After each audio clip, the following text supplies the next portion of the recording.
I'm Sam. And I'm Meddi. Welcome to the Community On Demand Virtual AI Money Guide Podcast.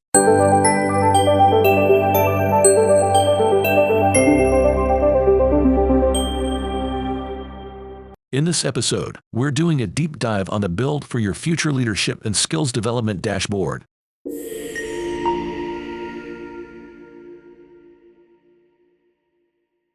All right, welcome in everyone.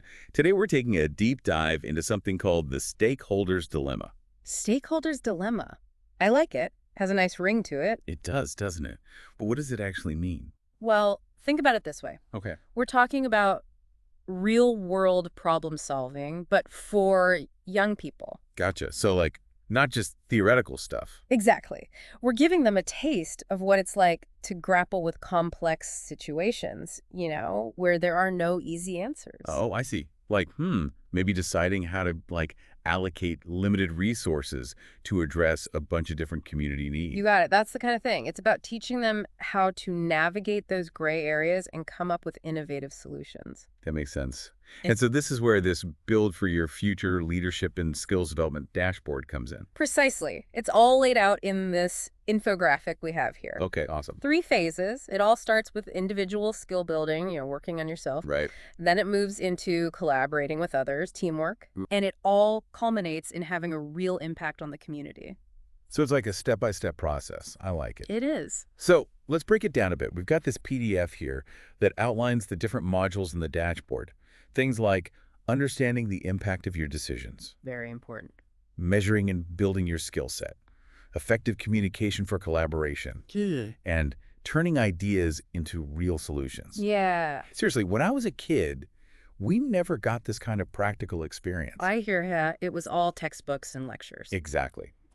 So tell me more about how these modules actually work. Well, they build on each other. It all starts with self-awareness. Okay. Self-awareness. Understanding your strengths, your weaknesses, Mm-hmm. recognizing how your choices can impact others. Right. And then we move into collaboration, learning to work effectively as a team. So it's not just here's a chapter on teamwork. Read it. No. This is about real-world application. They're actually putting these skills into practice. Gotcha. And then finally, they bring all of this together to tackle this stakeholder's dilemma. Ah, yes. The stakeholder's dilemma. It's where they face a real-world challenge, they brainstorm solutions, and ideally, they put those solutions into action. So walk me through an example of a stakeholder's dilemma. Yeah. What might that look like in real life? Sure. Let's say we have a group of young people who are passionate about improving public transportation in their town. Okay, cool. First, they'd have to do their research, Right. talk to people who use public transport every day, Mm-hmm.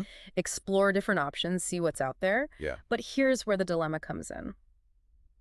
You have commuters who want faster service, more frequent routes, Makes sense. but you also have to consider things like environmental impact, emissions and noise pollution. Oh, right. And then, of course, there are budget limitations. So how do you balance all of those competing interests? That's tough. It is. There's Yeah. no one right answer. So it's like a giant puzzle where they have to figure out how all the pieces fit together. Exactly. And Yeah. through this process, they're developing crucial problem-solving skills. They're learning by doing. I like that. Now, the PDF also mentioned service learning. Yes, yeah. What exactly does that involve? Service learning is all about connecting learning to action. It's about getting out of the classroom and into the real world. Okay. So instead of just reading about poverty in a textbook, Right. students might volunteer at a local food bank. I see. They get hands-on experience, a deeper understanding of the issue, Mm-hmm. and they actually contribute to making a difference. Wow. I wish I had more opportunities like that when I was younger. Me too. And it's not just about benefiting the community. Through these experiences, students are developing essential skills. Like leadership, problem solving. Yep, all of that. Okay, so let's talk about some of the, what do you call them? The deliverables that help, show that the students have actually learned something. Right. The infographic highlights a few key things. We've got these skill cards. Skill cards, okay. Think of them like trading cards, but for real-life abilities. Like earn a communication card after successfully leading a team meeting. Oh, I love that. Or maybe a problem-solving card after tackling a community issue. It's a fun way to track progress and see how much you've grown. That's really neat. And then, of course, we have the project plans and the CCP certificate. Right.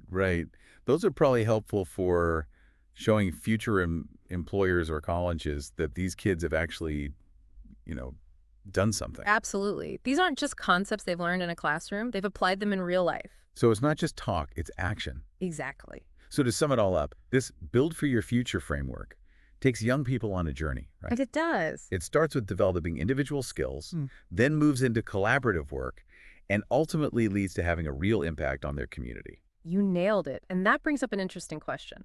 Oh, what's that? Could this type of framework be applied to other areas of life? Interesting. Think about your own workplace, for instance. Okay, yeah. Are there challenges you face that could benefit from this kind of approach?